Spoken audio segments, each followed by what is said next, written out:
Afternoon, everyone. My name is Chris Sorchik. I'm the Executive Director with Capital Area Healthy Start Coalition. I want to thank you for joining us today for our Lunch and Learn series. We ask that if you aren't speaking to please put yourself on mute. October is National Pregnancy and Infant Loss Awareness Month. In 2021, in the state of Florida, approximately 2,842 families lost their babies to stillbirth or infant death. In 2021, 60 local families in Leon and Wakulla counties lost their babies to stillbirth or infant death. In today's presentation, we will hear about a mom and dad's journey to wholeness through infant loss. If you have any questions during our presentation, please either put those in the chat or go ahead and use the raise hand function and we will answer your questions. Please join me in welcoming our presenters. Mr. Lee Thomas is the pastor of Destiny Church of God International. He is the owner of Bling Bling Auto Detail and more. He is a husband, father, a grandfather, and a great-grandfather to many biological and spiritual children. He is a certified volunteer emergency disaster worker for the Salvation Army, an advocate against human trafficking and youth violence, and a certified trucker against trafficking. He is joined today by Dr. Kimberly Thomas. Dr. Thomas has been employed with the Florida Department of Corrections for the past 26 years. She is the founder of Daughters and Sons of Destiny Outreach Ministries, Inc., a nonprofit 501c3 religious organization established to help hurting individuals. She is an author, a poetess, a minister of the gospel, and an empowerment and motivational speaker. She advocates against human trafficking and for social justice and for the safety of our youth. Welcome, Mr. Thomas and Dr. Thomas, and thank you for joining us today. Good afternoon. Thank you for having us. It is really our honor to be here today. Before we start our presentation, we would just like to go into a short prayer. Father, we thank you for this time and this opportunity. We ask that you would season our words with grace, that our words will, Lord, magnify you as we bring forth our story to help others on their journey to wholeness. We pray this in Jesus' name. Amen. Amen. Well, good afternoon, everyone. We are really excited about the opportunity to come on today and to share our journey with you. Our daughter, Kaylee LaShawn Thomas, was born on May the 27th of 2004. We carried her full term. Just prior to the day before going for our C-section, there was some issues with her. She had been an active young lady for the whole time, the whole 9 months. She was very, very active all over the place. And on May the 26th, I noticed that she was a little sluggish and not moving as much as normal.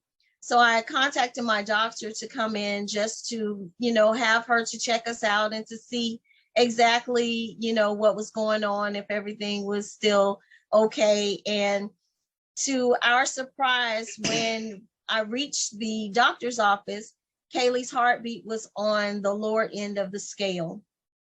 And the doctor was concerned. She wanted me to go over to the hospital just to make sure everything was okay to get checked out. And once I got into the hospital, they hooked me up to the fetal monitor. And I remember the nurse coming in and asking me, did I realize that I was having contractions? At that time, I told her no, I didn't realize that I was having any contractions or anything of that nature. So they monitored the heartbeat, and the fetal heartbeat, the rate continued to drop. It would drop every once in a while. And I would ask the nurse about it. She said, oh, that's okay. Everything is fine. And at that time, the senior, Dr. Brickler, was still practicing. And when he came in to give me a checkup, he noticed that the baby was in distress. So at that time, he had the nurses to make sure that my husband was contacted, and he advised them that we needed to go to surgery right away. There was no if, ands, or but about it. So they prepared me for the journey to surgery. And Lee got there, they got him all cleaned up and everything. And as we were going into surgery, he made it in time to be a part of the process. And after going out, so that the C-section could be performed, once I came from under the anesthesia and we came into the room together, we were advised that Kaylee would not make it. And it was really shocking for us to hear those words, because we had a great pregnancy, 9 months. We were good. We were just before, her scheduled C-section delivery. So to hear she's not going to make it, that was devastating for us. The doctor told us that we could spend as much time as we wanted with her. And it was up to us when we were to take her off of the respirator. We had a son at that time. He was 4 years old, and he was so excited about becoming a big brother. And so when he was brought to the hospital and we had to share the information that Kaylee would not make it, it was devastating for him as well, because he had talked to my belly the whole 9 months. He was playing. He was like, hey, I'm going to be this big brother, and I'm going to be able to feed my sister and take care of my sister. And so he was very excited. One of the things that we noted when Kaylee was born, her eyes didn't fully open. Her eyes were like cracked just a little bit. And we would talk to her while we were in the NIC unit. But when our son came into the NIC unit and he said one word, her eyes popped open and they locked eyes together. It was just a blessing from God, just to see that happen. But just having to tell him that she wasn't going to make it, he really didn't understand that she had to go back to heaven. And that's what we had to continue to tell him. So he decided that he didn't want to stay at the hospital, which was understandable. And he was allowed to go back home and be taken care of at that time by his grandma. And so we had our journey of going through this process.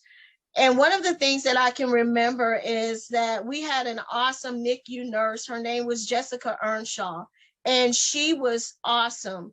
I was placed in the room in the hospital on the side of the hospital where all the live births were, but I never heard a baby cry. And that was just awesome for me.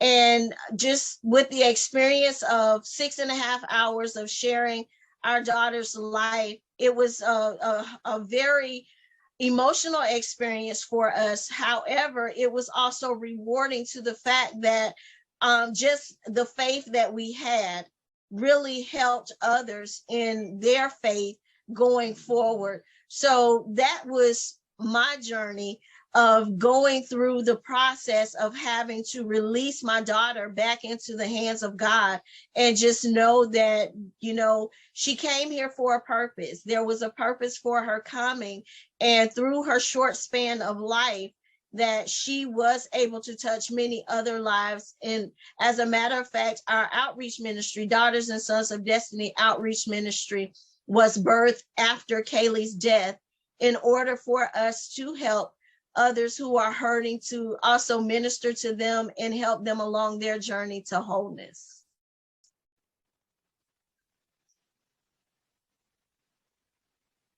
Oh, y'all waiting on me? Yes.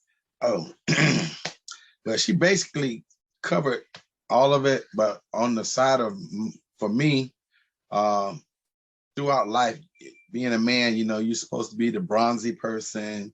You're supposed to stand up and be able to take it, but at this time you have your wife, you have an infant that's not coming home. You're able to hold her, look at her and play with her, and know that this is not going to last.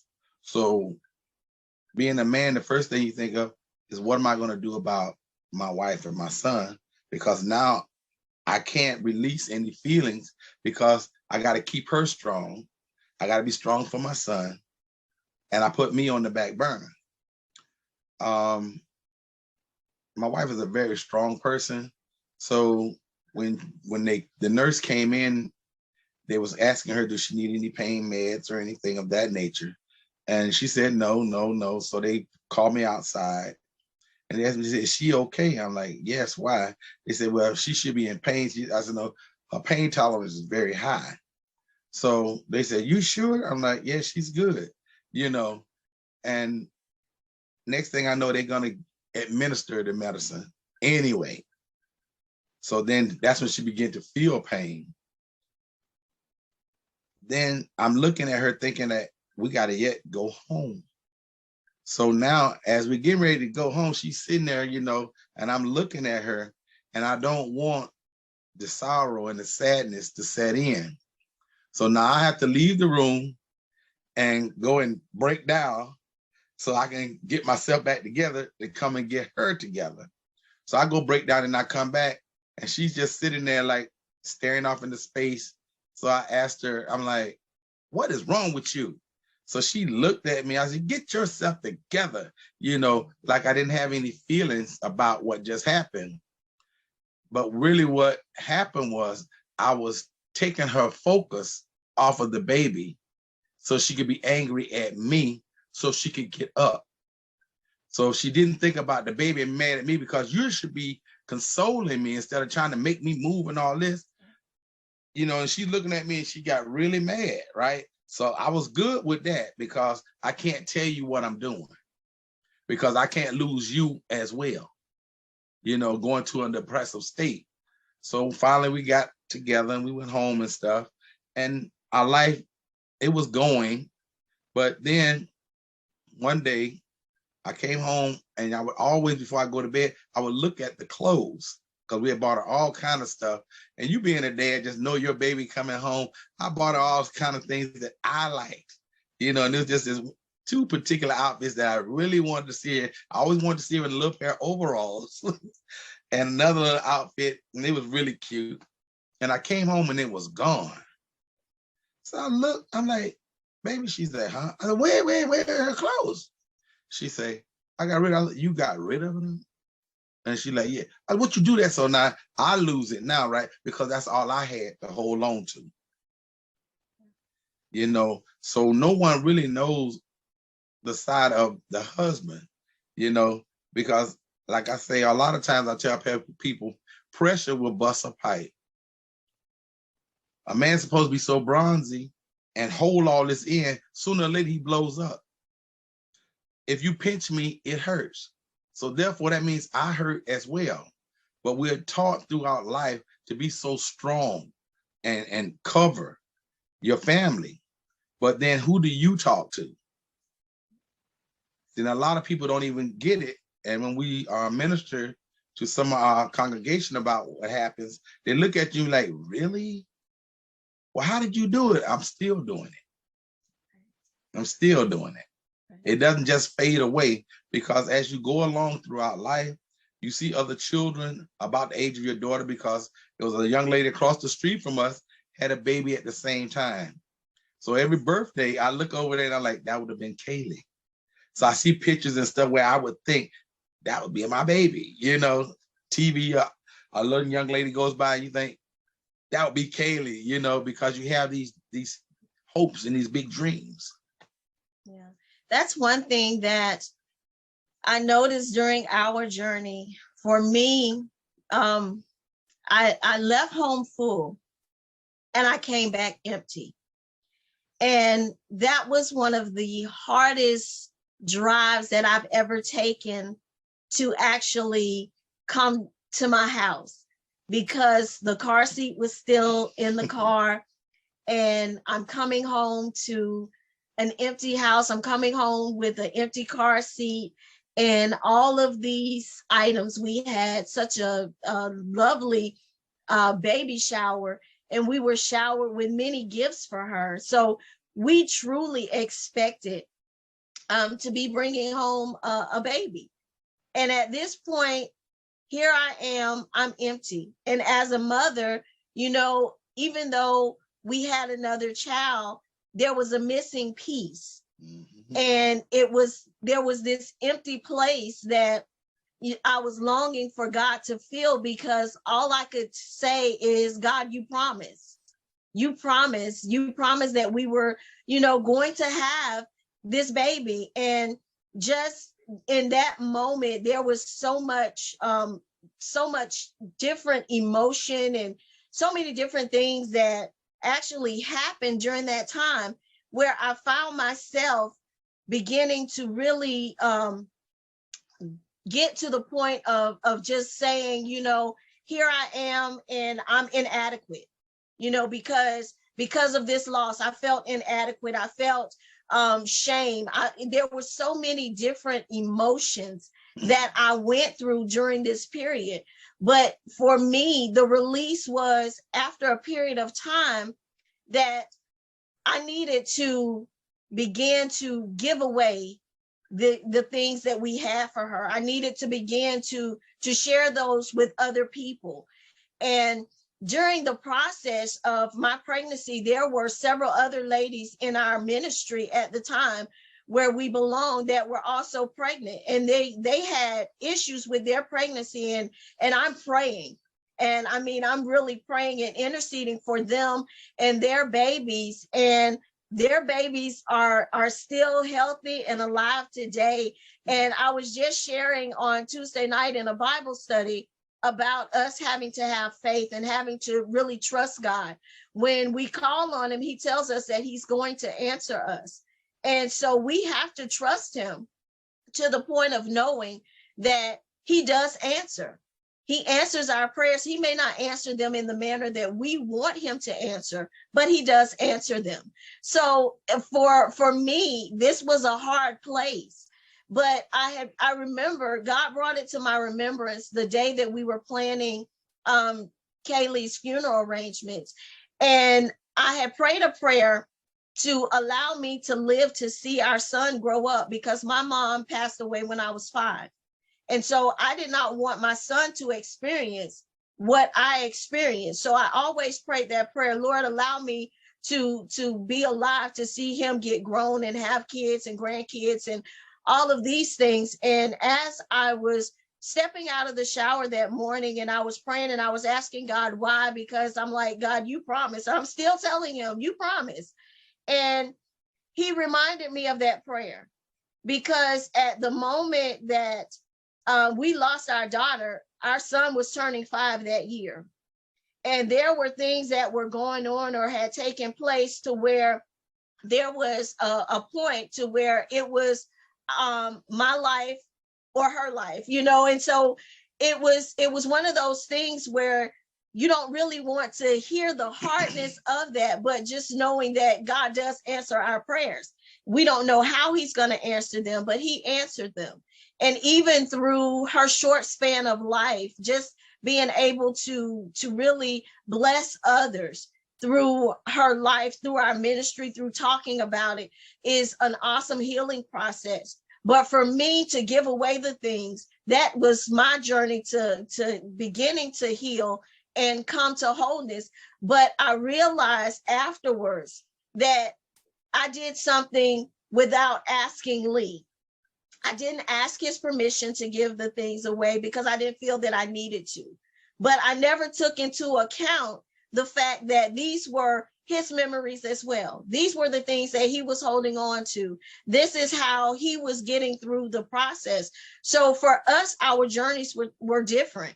And that's what we have to realize when going through the process. It's a different journey. It's a different journey for the mother, because we've carried the baby and we've had the life inside of us and we've experienced things and had a point to or time to bond with this infant during this 9-month period.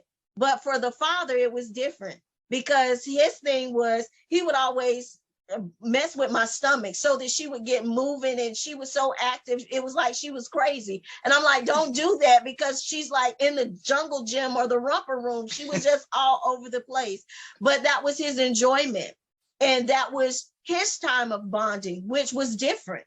So we have to take into account, you know, the father. And that was something that I didn't think about. I understood that he was hurting, but for a period of time, I didn't think he was hurting as bad as I was hurting, or he felt what I felt. So it was very different for us in the time period for us, to where I was thinking, okay, now is the time for me to release these things. And he was saying, no, this is not the time. Right.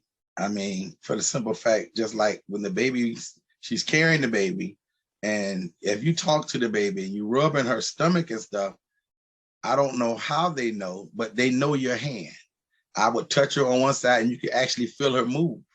And so I would rub her over and she'd come over that side. She's like, stop. I like, no, we playing, leave me alone. And you know, but as she's carrying the baby, she's like, oh, feel it. It's a little quiver. It's a quiver. I'm like, okay.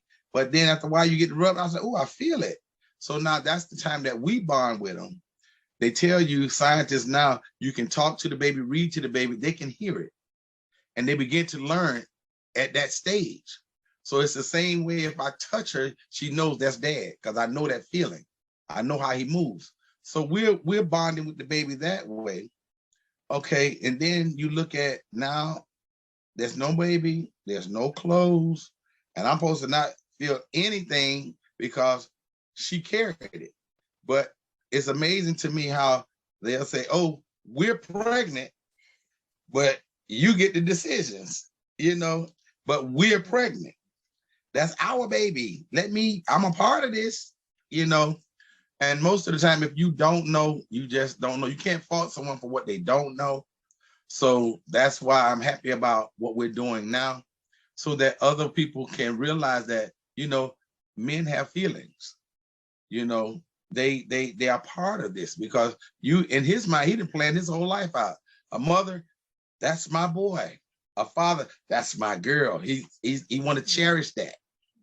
You know, that's mom all over again, but I'm going to raise her. That's going to be my girl. And then all of a sudden, she's your girl, but you don't have her. So you holding on to just little tidbits in your life that slowly, it'll gradually ease up to where you can handle it, because I don't care how it goes, you still think about that. All these years later, it's been 17 years, 18 now, and you still think about that. The what if, the unanswered questions, you know. And I was thinking, like, when we're in service, she sings, I knew my baby was going to be able to sing, you know, and all these different types of emotions, you know, but you don't have it, you know, and nobody's there to answer. They just look at you and they get to talk. And after a while, you just kind of put up a wall. Oh, I'm so sorry. And they run straight to the mom. Dad had something to do with that, you know? And that's true. We have really in our walk, in our journey to wholeness, we have had to really regroup and to be able to function together as a grieving couple, as a mom and a dad who has grieved the loss of a child. And so many times we walk the journey alone, even though we may be together. I've noticed that many times there are marriages and relationships that don't last after a loss because of the process and the journey, because we fail to remember that the father also has feelings. The father also had a part to play. The father also was one that was there. You know, it was a part, the child was a part of the father just as much as it was a part of the mother. Even though he did not physically carry the child, there were emotions, there were feelings, there were all these things. There was a bonding period. There were things that he was experiencing that we may not have ever realized or known. And so for me, it was really difficult to really just kind of get back or step back in that area, because I'm looking at, you know, that I lost a baby.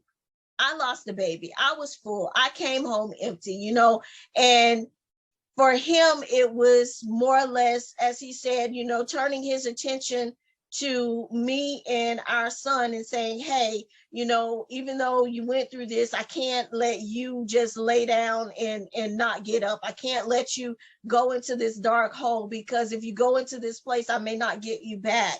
And we need you, not just Lee needing me, but our son needed me as well. And so I can understand now his way of starting the process, but at that time I did not understand. I couldn't understand the fact that, you know, this was the harshness and this was the way that he was doing this, because of the simple fact that he never cried with me. You know, we embraced each other.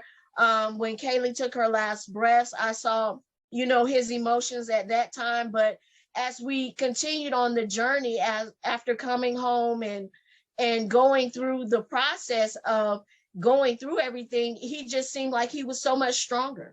The thing of it is, you have to look at, you're trying to keep the mother from going into a depressive state, because if I lose her, I got her and my son. And then on top of that, you have to think about a lot of the things that the mother's thinking.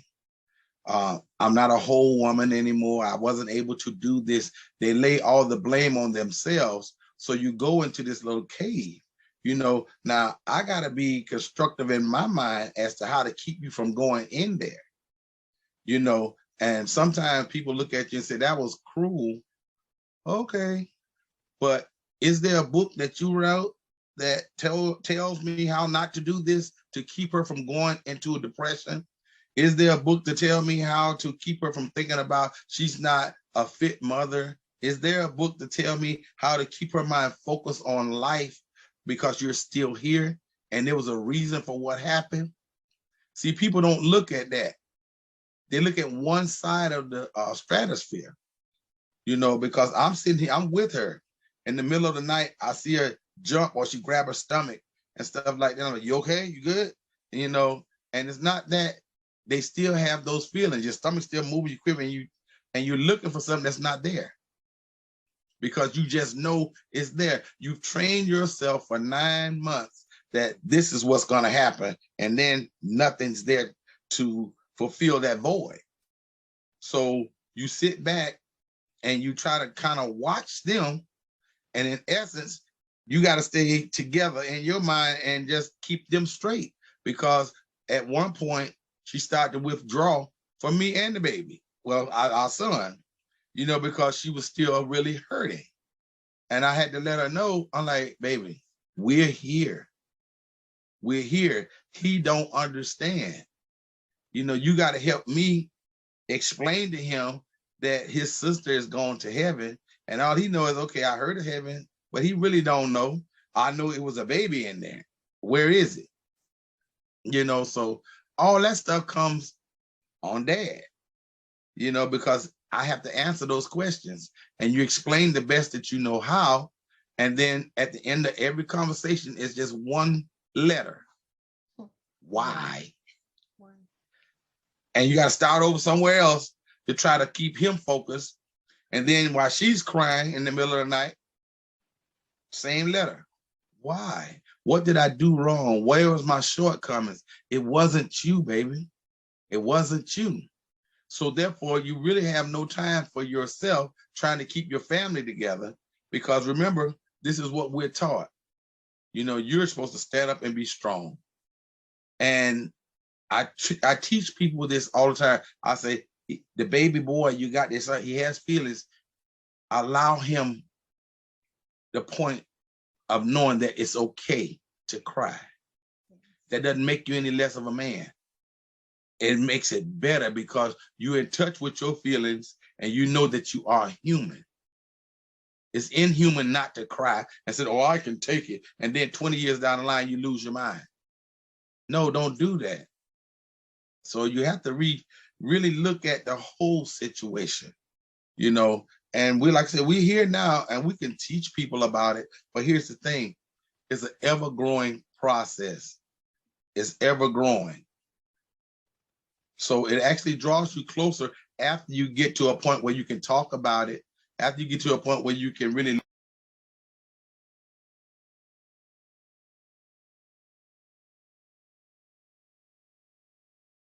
Oh, I'm sorry, I need to interrupt. Mr. Lee and Dr. Lee, you're on mute. Something happened and you muted. What happened? We didn't hear your question, Chris. You had unmuted, or you had muted, and so we couldn't sorry. hear you. No, you're okay. Go ahead.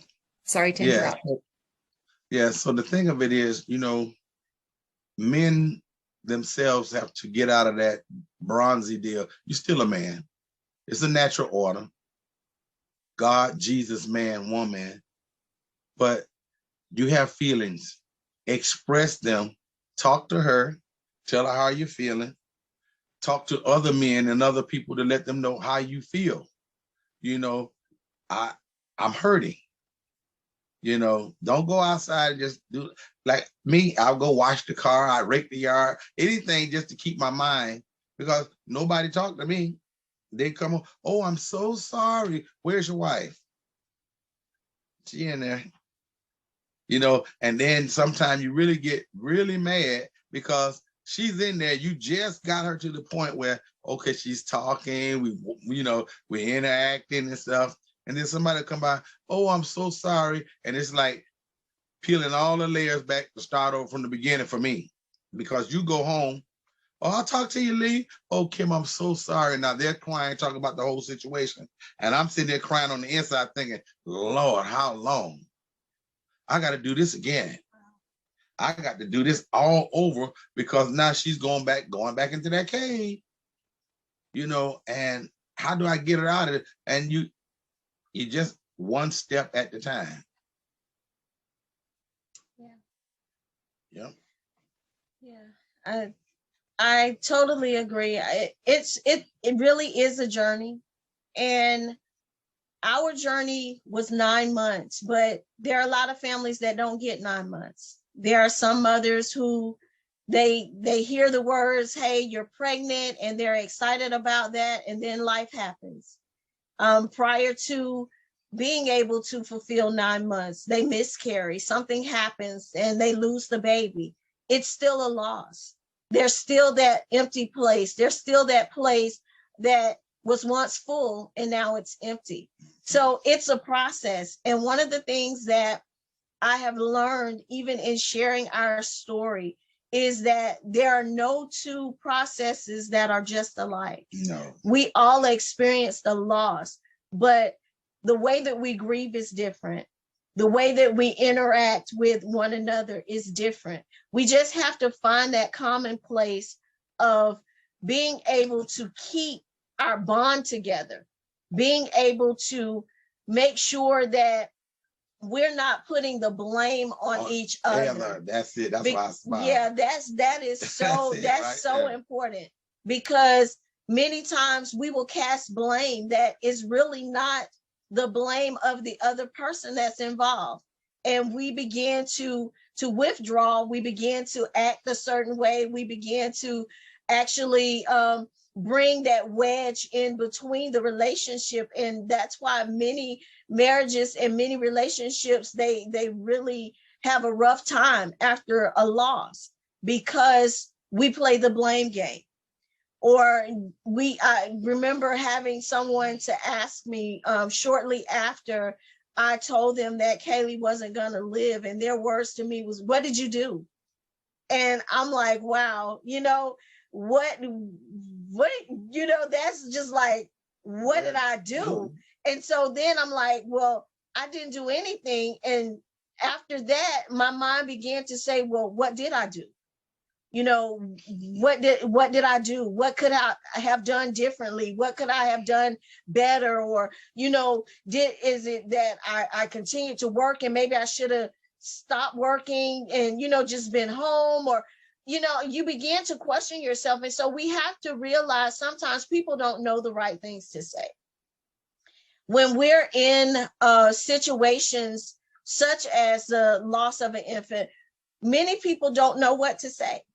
And if they have never experienced it, they really don't know what to say. One of the things that I realized when we were coming on, and Sandy mentioned the fact that October is Pregnancy and Infant Loss Awareness Month. Nobody really knows that. If you have never experienced a loss, you have never gone through a loss, you have no idea, because it's overshadowed by all of the other awareness that goes on in this month. And I am an advocate for the awareness of everything. But unless you have experienced a loss of an infant, you have no idea that October is the month that recognizes that, because it is so hidden. It's not well publicized. We had no knowledge of it until the loss of our daughter. When we lost our daughter and got a letter from Capital Area Healthy Start the next year, hey, we want you to show up in October. We are honoring and the mothers and the fathers that have lost their loved ones, and we want you to be a part of that. Unless you have experienced it, you don't know. And it's hard for you to talk to somebody or to even begin to try to have a conversation with someone who has experienced this loss if you've never experienced it, because you really don't know what to say. No, because they'll tell you, well, it's okay. You can have another one. Right. Really? Right. I'm already going in my head, and you try to have another one so I can go through the same thing again. It's just that you really can't blame them either, because they really don't. I mean, they don't know what to say. Yeah. Or you're young. Y'all can do it again. Yeah. You can do it again. No, I don't want to feel that pain no more. Exactly. And I think for me, that was one of the things, that was one of the hardest things. And that was the most challenging thing in our marriage after the loss of Kaylee, was the fear of getting pregnant again and having to experience this. And we actually did. We were pregnant twice after Kaylee, and both times we had miscarriages. And so after that, it was just to the point to where, okay, God, this is, I cannot go through this again. Oh boy, she could not go through that again. And let's say it this way, she wasn't going through anything again. No relationship, none of that. You stay over there on your side, and I'm gonna stay over here. And at that point, you find out if you really love the other one, because we're supposed to be together, and you way over there, don't touch me. But wait a minute, what's going on? Just don't touch me, and then you turn into a mummy, and you're like, what? Now the man is thinking, what did I do? So the emotional stress on the female in that sense is really traumatic, but they don't know the other side of the story, because when women go through these type of things, they don't want to be touched, because now first I got to figure out what's going on with me. Why can't I keep or have a baby for you? Or is it you? So we don't need to even just cohabitate at all. Actually, you can go in the other room and I'm good, and a lot of relationships break up because of that, because no one has no one to talk to try to figure out how do you mend or fix it when I didn't even know it was broke. Right. So now it's broken. How do I fix what I didn't know was broke? So how do I talk to you? Now we can sit down and eat dinner and we'll smile and talk and laugh. And then, okay, just to reach and touch your hand, you draw back. For the simple fact that this might lead into something else. And then being a man, who do you talk to about that? Nobody. You have to pray real hard, because nobody going to talk to you about that, because if they haven't went through it, or they would say what a man would say, oh, well, shoot, that wouldn't be me. If they can't handle their womanly duties, I'm doing this. Okay, do you really love her? Why would you say that? Let's try to nurture her to wholeness so we can get past this. See, this, it gets really, really deep, and you find out who you really are at that point, you and her.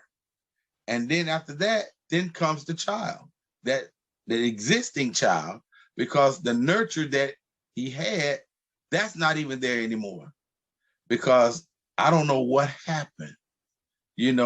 Right now, I'm just kind of into myself.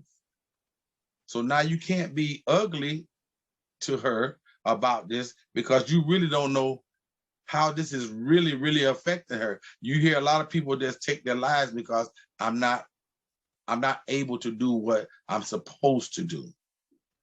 So, it's a very thin line, and you just have to pray and just kind of walk that thing out and ask God, show me the way, order my steps with this.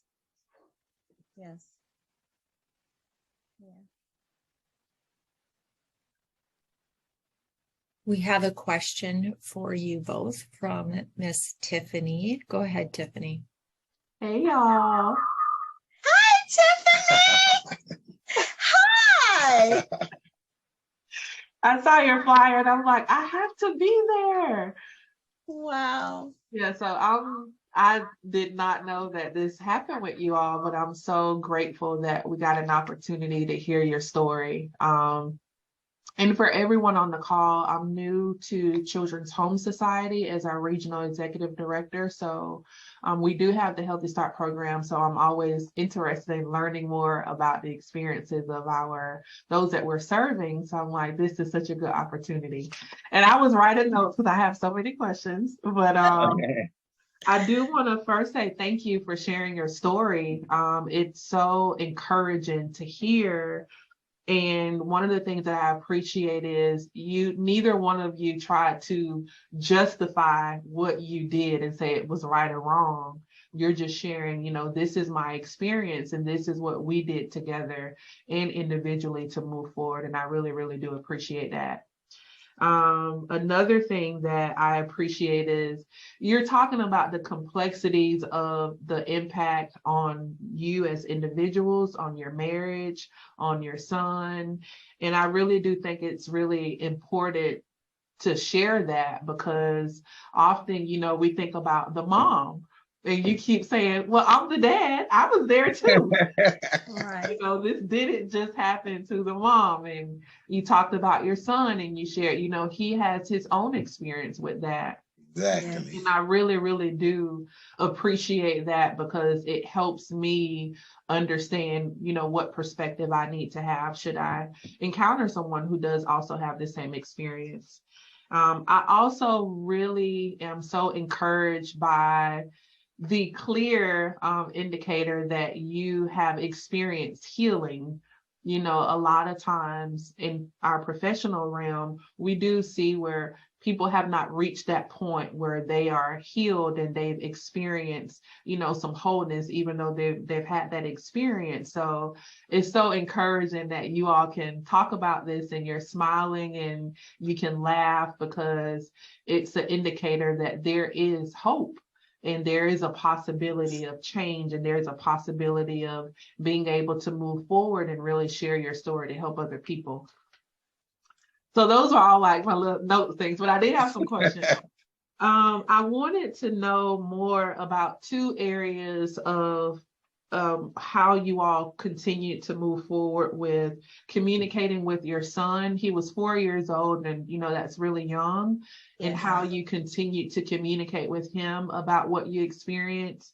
But I also wanted to hear about your community too. Like, how did you talk to your family about it? How do you talk to your church family about it? How did you talk to your coworkers about it? Because naturally, people are asking, well, where's your baby? What happened to the baby? And I could only imagine having to continue to tell that story and they may have their own sadness and disappointment. How did you continue to be attentive to yourself, but also have those conversations with other people in your broader community? The first question you was asking about our son, the way that I got through to him was that we could always remember her. And was there anything that you wanted her to have that you could give her that she would always remember you? So he said, let's go to the gravesite. And we did. So what he did was he took her 2 cars, 2 of his little toy cars. He put one for her and one for him on her grave. And to this day, every year, he goes out there and put 2 cars on her grave. Yeah. So that's how he gets free of that. And then I told him just to, as he got older, be a better man, and then talk to, you've learned how things hurt you as far as concerning women go with your sister and stuff. So treat women in the way that you want your sister to be treated. So that's how he gets along with that. But that every year, that's what he does. He say, I just came back. I just put 2 cars up there. I put a Porsche and I put this. I like this way, but that's how he gets along, And for me, far as people asking a lot, they really don't ask me too much until they come to church and we get to ministering. And then they'll say, well, we had a child, and then she'll tell them, but we lost a child. And they be like, really? How? And, you look at it like, really, how? And then you have to just really start to minister to them and tell them it's okay. You can get through it, but just don't think that it's going to be a one-day process. This is a lifelong process, and you have to walk it out daily. For me, just transparency really has been a key thing for me, especially ministering to other women. Just making the scripture alive by using my testimony. Just as early as last Tuesday, we were in Bible study. Well, this past Tuesday, actually, we were in Bible study, and we talked about Jeremiah 33:3 and how we call on the Lord and he will answer us.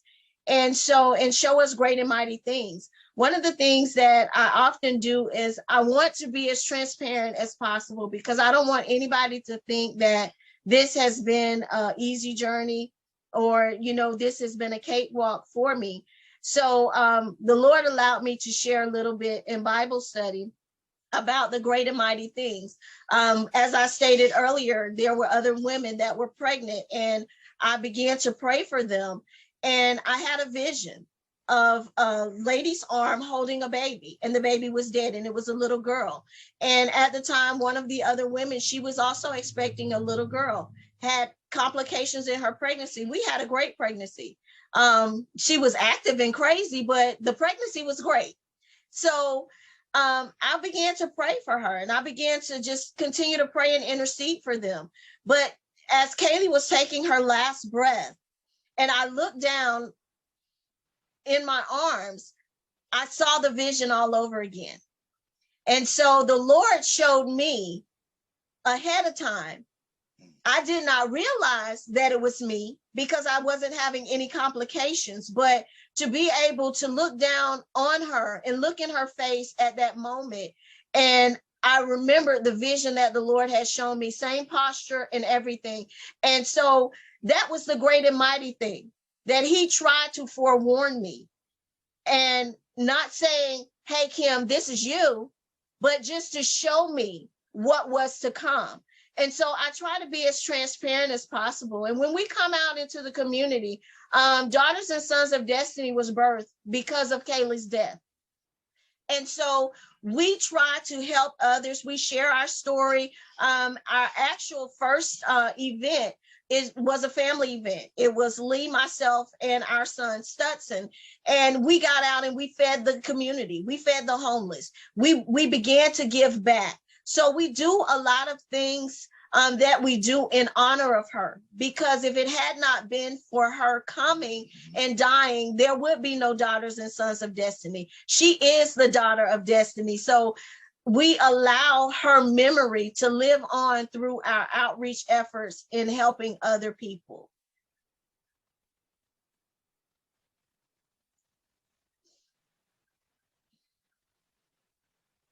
All right, we have another question. Go ahead. Hello. We're gonna. You can turn your sound down. I'm gonna turn mine on. Sorry, we're in the office together. That's okay. Okay.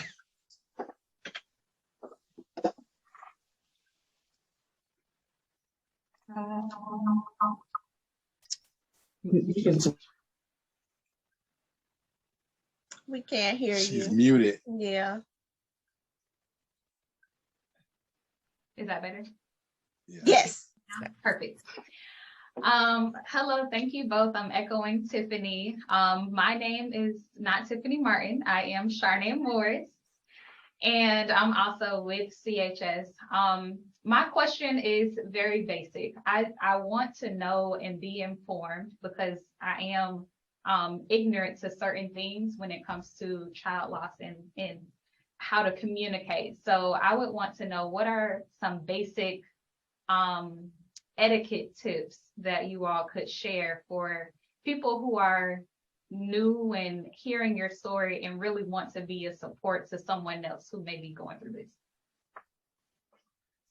I think the best thing that anybody can say to someone who is grieving is that my prayers are with you.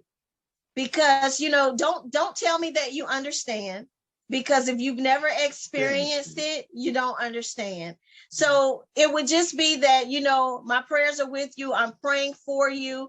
You know, I'm praying for God to heal you. I'm sorry for your loss, things of that nature. But, you know, for people to tell me, well, I understand how you feel. And then, you know, my question to them, because I used to be kind of bitter, and I'll be like, well, did you lose a child? You know, and so, no, you didn't. So you don't really understand. And that's what I tell people all the time. You can empathize with somebody, but you can't really sympathize with them unless you have actually gone through the same process that they have gone through. That's just like somebody telling me that you know how it feels to have lost your mother and your mother is still living. That's something that, you know, many people get offended by that. Many people are bitter. I'm glad that I'm no longer bitter and no longer in that place. And I understand that, you know, everybody does not know what to say. So, you know, my thing would be just to share that, you know, share your concerns, share that you're praying with them, praying for them. You know, you're sorry for their loss, but outside of that, it's not a whole lot that you can say to someone who has experienced this loss if you have not really gone down the same road or you have not walked in their shoes. It's really hard to really know the words to say.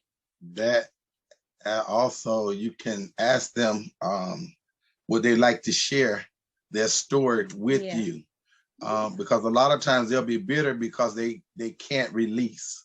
They want to talk about it, but people don't know how to come to them. So is there anything that you'd like to share with me about that? Because I would like to know more, you know, so if this comes up again, I would know how to handle it. And you'll be surprised at how they would be open to that, because a lot of times they just keep it bottled up. One of the things that I experienced shortly after the loss of Kaylee, returning back to church, there was another young lady that was in our ministry who had recently gave birth to a daughter. And I'm just freshly coming back after losing our daughter and everything. And she comes and just shoves her baby in my arms. Wow. And she's like, here, hold her, you know, and that was, I guess, her way of, I don't even know what, I can't even put a label on what was her mind frame. But my thing is, please don't do that to people, because first of all, you don't know what mind frame those people are in. And you could be putting your infant in danger, because their mind may not be in a place to where, okay, if you come and put a baby in my arms and I'm not quite there, your baby may end up on the floor. It may get thrown somewhere. I mean, people, you don't know the frame of mind of someone who has experienced the loss. Many times they are just functioning. They're not living. They're just functioning. They're just going through the daily functions of just saying, okay, I know I got to get up. I know I got to brush my teeth. I know I got to wash my face. I know I got to wash up, put on some clothes, and go out here and put the best on the outside. So you don't know what they are really experiencing internal. So please don't ever do that.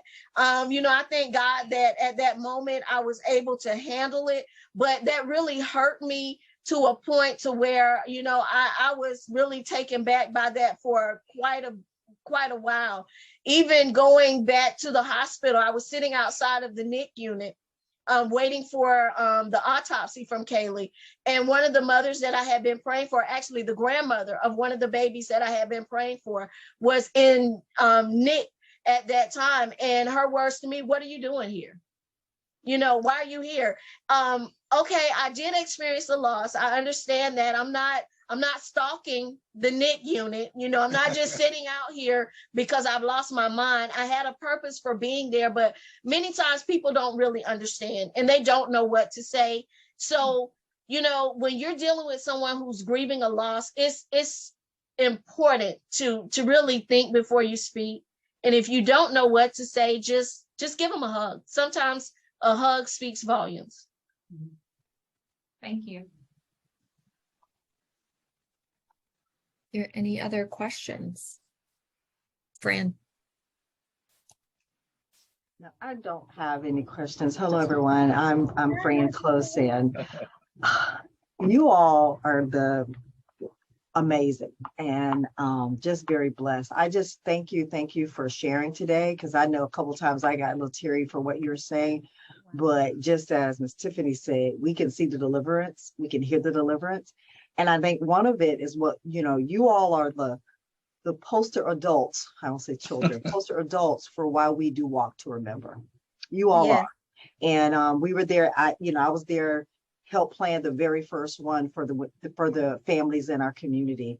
And it's because of people like you who don't mind sharing, because a lot of times, and I guess for what you're saying, people don't really, you don't know that people have had a loss, or women or family have had a loss. But as soon as you say, I've had a loss, as soon as you say you've had a loss, everybody has a loss, right? So, Right. you know what I mean? So you have, because when you say, even Mr. Thomas, if you say, hey, me and my wife experienced, and he's like, oh man, you don't, because people don't readily share.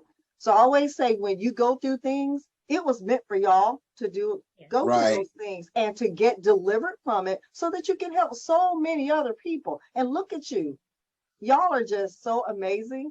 I just love your worship and your praise, and one most of all, and the reason we call the names at Walk to Remember is because of what you're doing. And the fact, how many times did Dr. Thomas say, Kaylee? Do y'all understand that? But no, that's a whole part of keeping her alive in your spirit and in your mind, right? And so that's why we stand up and call the names, because so important, because she was a life, or is a life, to you all and to your son. So saying her name still validates all of what you went through, that I went through this for a purpose. I went this for a reason and a season, so that I can help other people. So I love your faith.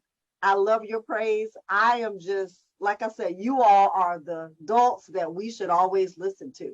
So whatever you all are doing, continue to do that. Continue to bless those families by your life and what you're leading, because just look at you smiling. Y'all have not stopped smiling since you've been on this call.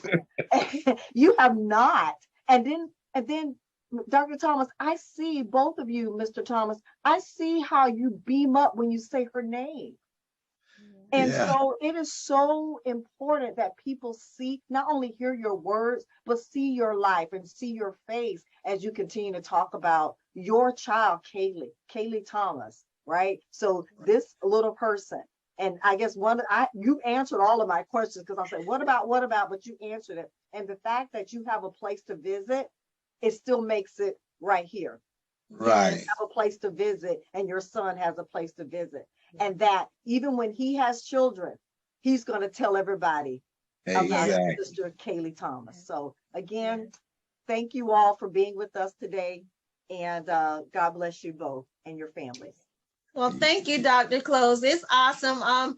Actually, I think the first Walk to Remember that we came to, you invited us, and you were actually I on didn't the know if you all podium. remember that.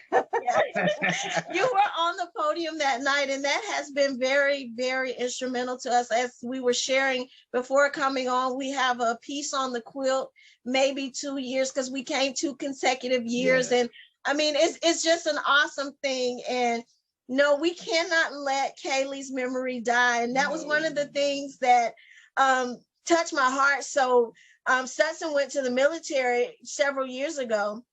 And prior to him leaving to go to the military, he made his trip to the cemetery to have his time with his sister. Before he left. When he came back, he made his trip and he took his wife with him. And, you know, this has been the thing. And I thank God for Jessica Earnshaw. I could not have gone through my journey without her. And I just bless God for her because she was so instrumental.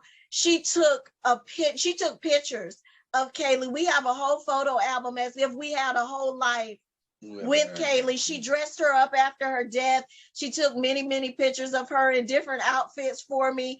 And she was just awesome. She is so awesome. And I thank God for her. She expressed to me that my faith made her whole, but her faith really helped me just to know that she was so loving and caring. She wasn't assigned to me. She was Kaylee's nurse, but even after Kaylee passed, she came in and we had many conversations about faith and about God, and just being able to sit and talk to her and all that she did for us. She was there for Kaylee's first birthday. She bought a cake. We went to the cemetery and we celebrated. So, you know, I love Jessica Earnshaw and I will never, ever forget her and all that she has done and does in her line of work. Yeah. And that's important to say her name as well, because Yes. it takes a special person to do what she did. And Yes. Again, your faith has blessed me today. And I can tell you, I always say I'm an encourager.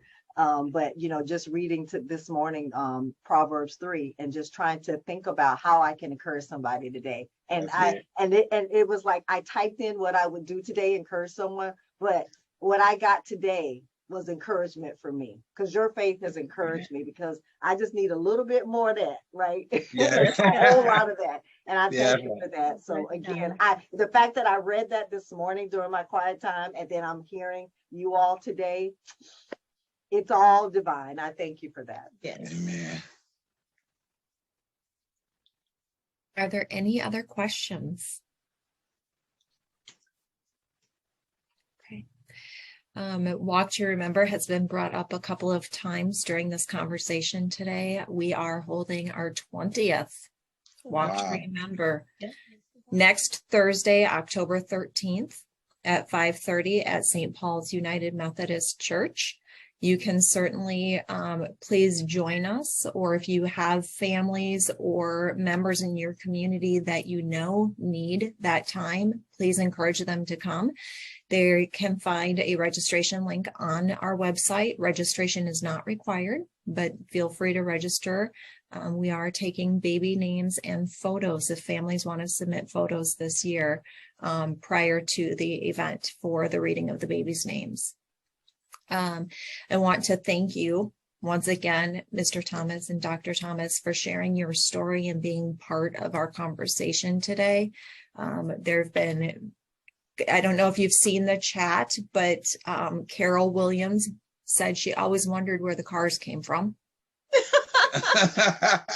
They belong to Stetson. Those were Stetson's gifts to Kaylee. And she thanks you for sharing your story. Amelia says, thank you for sharing your story, your courage, strength, candidness, beautiful spirit, very inspiring. And Dr. Hairston says, thank you for having the courage to share your story with us. Jasmine says, thank you. I'm grateful to hear your story and have been blessed and learned a lot that will help me in her role at Capital Area Healthy Start and personally. And Jasmine is our FEMA program coordinator here. So I know that she got a lot from this conversation today as well. So thank you, thank you, thank you. We will be sending out a recording of today's presentation. Thank you. Thank you. Our next Lunch and Learn is going to be on November 4th. We will have Dr. Adam Baptiste, who will be with us, and he will be talking about men's mental health. So we will hopefully see you all there or see you at Walk to Remember.